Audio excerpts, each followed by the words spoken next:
Caitlin Clark flagrantly fouled Angel Reese. Let's talk about Caitlin Clark's hard foul. Angel Reese gets the ball. Caitlin Clark goes over, does a hard foul, commits a hard foul on Angel Reese. Angel Reese acted like a total and complete idiot, and it got called out for it. This is a basketball play. Following a hard foul from Caitlin Clark, Angel Reese is at the center of the recent outburst of rage on the court. Angel Reese went absolutely, utterly berserk on Caitlin Clark, and I knew there was going to be a bunch of fallout from that. We've got a little video showing Aaliyah Boston. She did not even realize she got a technical foul. From on-court drama to off-court indignation, Reese's complete meltdown caused confusion, controversy, and a tsunami of backlash that is currently trembling the entire WNBA. Things have quickly gotten out of control, and fans are calling for punishment. They're demanding all of those players leave. They're tagging the commissioner and demanding the Fever are punished. They're demanding Caitlin Clark be kicked out of the league. Shouting for bans and condemning one another of hate. But is there more going on here than just a basketball game? For fans are getting called in the question today. They're talking about there should be a boycott. That's what it really is of the All-Star game over player safety. Hold on tight, because this is a firestorm of a story, not just a major foul. Pay attention here. Caitlin pointed, a little hard foul there. Angel Reese gets up. Aaliyah Boston shoves her, gives her a little stiffy. Hey, don't come at Caitlin. But look at her. Angel Reese upset. Oh my gosh. Hey man, this was hilarious. Look, Angel Reese was pissed. Look at her. She was still going out there a little bit. Look, took the jersey out. ESPN anti-Caitlin Clark agenda on full display, going on and on about how that needs to be a flagrant foul. It all began with what many are referring to as a take foul when Caitlin Clark, racing back on defense to stop an easy layup, reached out and committed a hard foul on Angel Reese. This type of play is common in all high-stakes games and is physical and strategic in order to prevent an easy basket, but the response this time was unique. It's unbelievable. This is another view right here of Angel just really dropping F-bombs. I think she says, you're effing crazy, something like that, blah, blah, blah. You crazy as F. What the F is wrong with you? Aaliyah Boston steps in and stops Angel Reese. Angel, the tension boiled over, and Reese, visibly incensed, jumped up and went at Clark instead of simply absorbing the fall and going to the free throw line. Basketball play, refs got it right. Go on. She just said basketball play, refs got it right. The referees intervened right away as words and emotions were exchanged, calling a flagrant foul on Caitlin Clark and technical fouls on several players, including Aaliyah Boston. You got the flagrant. Aaliyah, you got a technical. What could have happened there? If you got the tech? I know. Wait, what? I got the tech? No, I did not. Oh, first of all. I know. Let's not make it anything that it's not. It was just a good play on the basketball. I'm not sure what the refs saw to upgrade it, and that's up to their discretion after watching. Who, ironically, was unaware that she had been hit by one of Reese's outbursts. Her outburst wasn't only severe, it was the catalyst that set off a chain reaction of emotions on social media and in sports media. Robert Griffin III didn't hold back. After watching Caitlin Clark's flagrant foul on Angel Reese in the aftermath, there's no way Angel Reese can continue to lie that she doesn't dislike Caitlin Clark. I know what hatred looks like. Angel Reese hates Caitlin Clark, not some basketball rivalry. He stated on tape that Angel Reese can't continue to act as though she doesn't despise Caitlin Clark. In other words, Angel Reese despises Caitlin Clark. This goes beyond basketball. It's personal, and to be honest, it appeared that way on the floor. It wasn't a cheap shot, and the reaction didn't reflect the foul's level. Although it was a normal stop and not violent, it caused Angel Reese to go completely crazy, according to one commentator. The escalation was startling, but what happened next was even more upsetting for fans. Indiana Fever fans were yelling racial slurs where there were television mics down by the court. I don't believe it. They would have gotten thrown out of the arena. Or, more precisely, zealots started posting the most heinous venom on the internet. The incident paved the way for attacks that were motivated entirely by racial animosity and personal grievances rather than anything related to basketball.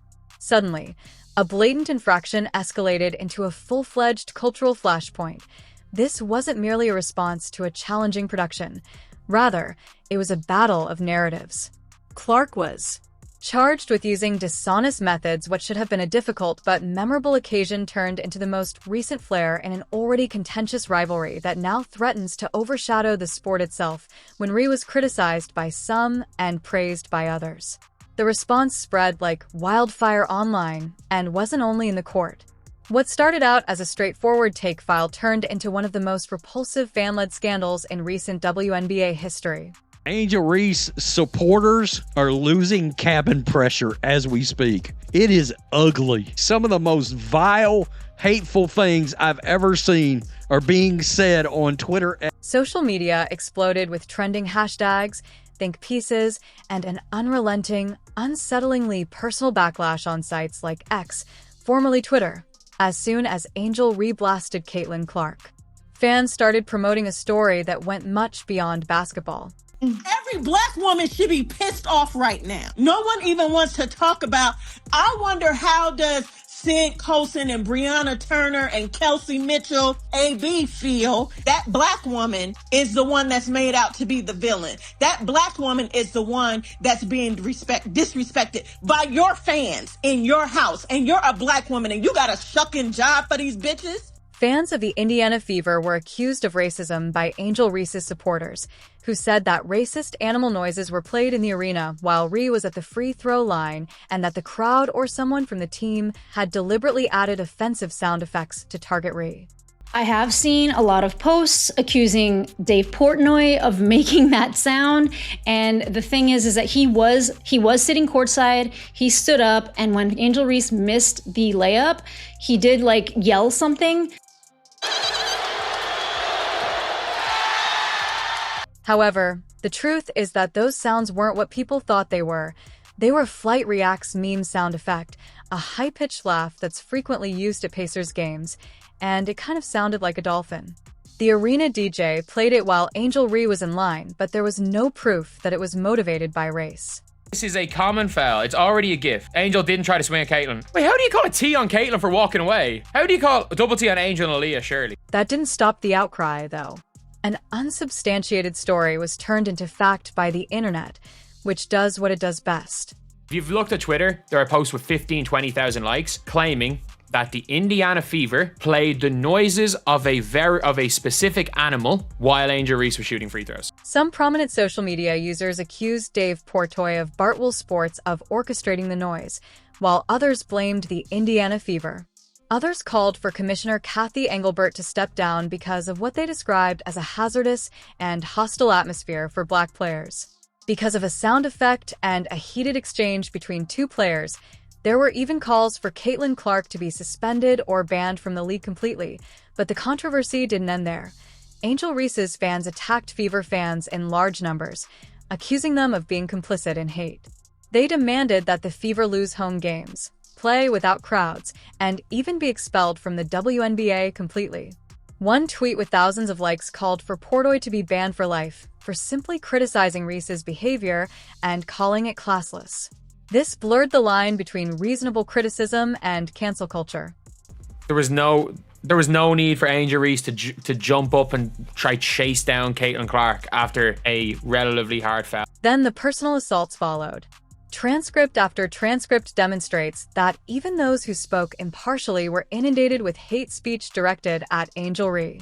The extent of this animosity is so great that a YouTuber disclosed that fans were wishing him and his terminally ill wife dead simply because he produced films criticizing Reese's on-court conduct. This isn't just fandom, it's fanaticism, and other players weren't safe names like Aaliyah. Boston Dana Bonner and Natasha Howard were included in the mix. One comment thread claimed that they were sellouts for failing to defend Rhee or for using the color of their skin as a weapon. Black athletes who did not support Rhee were denounced as traitors, and every action, or inaction, was viewed as treacherous. The discussion veered from basketball to race, from sportsmanship to combat. Has to be an issue because Angel Reese and the Chicago Sky got their asses handed by the Indiana Fever. The whole fan base of the Indiana Fever one out-of-context noise led to the labeling of thousands of people, including families, children, and people of all races and backgrounds, as accomplices in hate.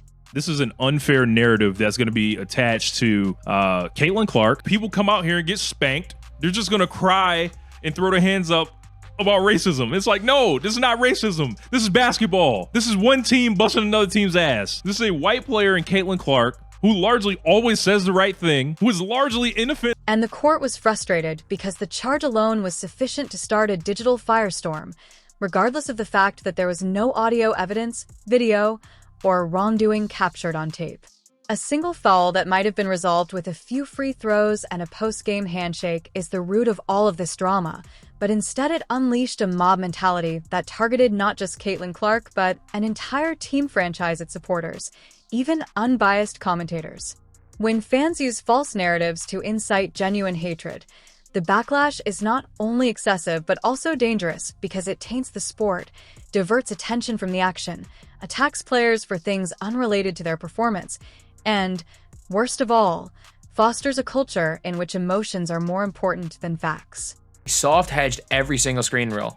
So like if you watch this here, first play of the game, Caitlin comes off that Ariel Atkins, Caitlin hits. The obvious double standards and media bias that have permeated the entire WNBA narrative became more apparent as the smoke from the foul and fan backlash thickened. What should have been a basketball moment, a tough foul, and a passionate reaction became a lens showing how differently. Let's be clear, this isn't the first time Caitlin Clark has been the target of a series of egregious and borderline violent fouls. From Diamond to Shield's cheap shot last season to Kennedy Carter's blindside shove that sent her flying to the court, Clark has taken hit after hit with hardly a fraction of the outrage we've seen after her foul on Ree. In most cases, the narrative was flipped and Clark was told to toughen up, stop complaining, and learn the WNBA way. When Clark commits one hard foul, not a dirty play, not a cheap shot, but a planned take foul, all hell breaks loose. Fans of women's basketball demand that Clark be suspended, and Twitter erupts with hashtags demanding justice. How does that make sense? She is instructed to accept it when she is struck, but when she fouls in return, she is portrayed as a villain. This double standard is made worse by the media's influence on public opinion. When Angel Reese stat-padded her way to streaks of success, the NBA's coverage has become more biased, and many sources aren't even trying to hide it. Double-doubles last season, frequently with teams purposefully fouling to keep her numbers alive. The media praised her hustle and grit, calling her a new league face who plays with swagger and edge. However, when Caitlin Clark, who dropped a triple-double while controlling every aspect of the game, played an extra minute to secure a historic stat line, she was accused of stat padding and selfishness, regardless of the fact that her passes resulted in wide-open layups or that her teammates missed shots that would have easily broken the assist record. The media didn't care, instead twisting the story to something unsightly even though she was the third fastest player in league history to record numerous triple-doubles. One reporter accused her of falsifying her stats to appear good. Caitlin Fowl and Clark met the criteria for flagrant one for the wind-up, impact and follow-through and the extension of the left hand to Reese's back, which is deemed to be not a legitimate basketball play, therefore deemed necessary contact after the foul. There's a physical taunt, technical on Boston, and verbal technical on Reese, which offset. Okay. Not to mention the critics who make fun of her for only playing well for 10-minute bursts of time, ignoring the fact that those 10-minute bursts frequently determine the outcome of the game. In the third quarter against Chicago, Clark dominated the defense, dropped dimes, hit long threes, and turned a game into a landslide, but rather than receiving praise, she was criticized and devalued once more, while Angel Reese was praised for her composure despite her team disintegrating around her and her own role in igniting the drama when she confronted Clark following the foul. Many commentators praised her for displaying fire and passion, but let's take a moment to consider what would have happened if the roles had been reversed. Had Caitlin Clark stood up and yelled in Angel's face following a foul, would it have been hailed as passion or denounced as conceit? You already know the answer. This bias permeates coaching decisions and even how players are treated on the court. Caitlin Clark recorded the first triple-double in a season opener in WNBA history. Caitlin Clark, a triple-double. 20 points, 10 assists, 10 rebounds. Angel Reese, 17 boards, 12 points in a losing effort. Gets a double-double, they're gonna lose the game. She shot 35% from the field. Caitlin Clark now has the third most triple-doubles in WNBA history because she is that damn good. Coaches who came up with plans to stop Clark frequently had to give up important attacking tools in order to slow her down. One of the Sky's top scorers, Ariel Atkins, was benched from the offensive line in order to remain loyal to Clark on defense, and it succeeded temporarily until they gave Atkins a break, after which Clark took over the game like a surgeon. However, what did the headlines say? They claimed that the Sky lost because of coaching, but instead they blamed Clark for disrupting the game. It gets worse when you consider the racial angle being forced into this discussion. Some voices in the media and on social media have turned every criticism directed at Angel Reese or any other black player into racism, ignoring the hateful abuse Clark has endured throughout the season. Let's be honest, Clark has been hit, shoved, elbowed, screamed at, dismissed, ridiculed, and denigrated during her rookie season, and when she pushes back, the accusations fly everywhere. She is a dirty player. Like Caitlin Clark spoke about rivalries. Let's play this. You guys love it, that's for sure. Rivalry. Yeah, I mean, you guys love it, that's for sure.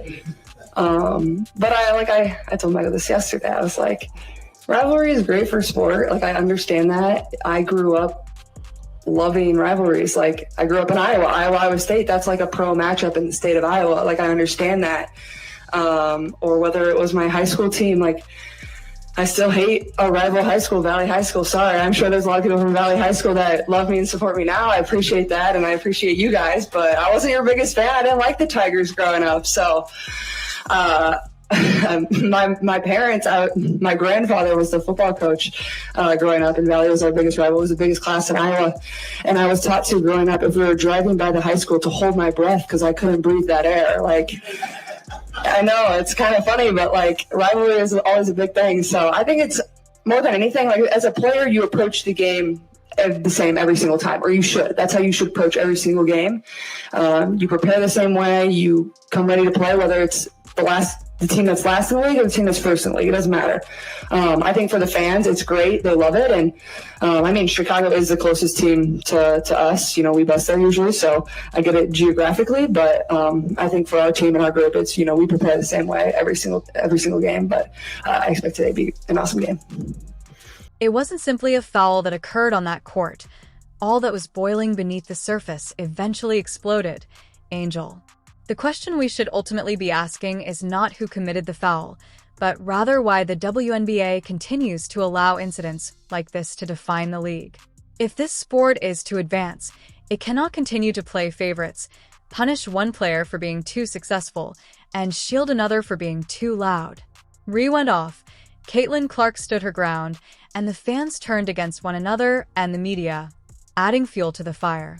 Caitlin Clark is phenomenal. She is somebody like we have never seen before. You guys are lucky you have Caitlin Clark. You are lucky you have the Indiana Fever. Competition, fairness, passion, and responsibility must all coexist. Otherwise, we're left with nothing. Tell us what you think about this turmoil and drama-heavy game. Did Angel Reese go too far? Was Caitlin Clark's foul really that bad? Is the WNBA turning into a league more about plots than basketball? If you think the truth important, leave your opinions in the comment section, click the like button, and remember to subscribe for more honest conversations.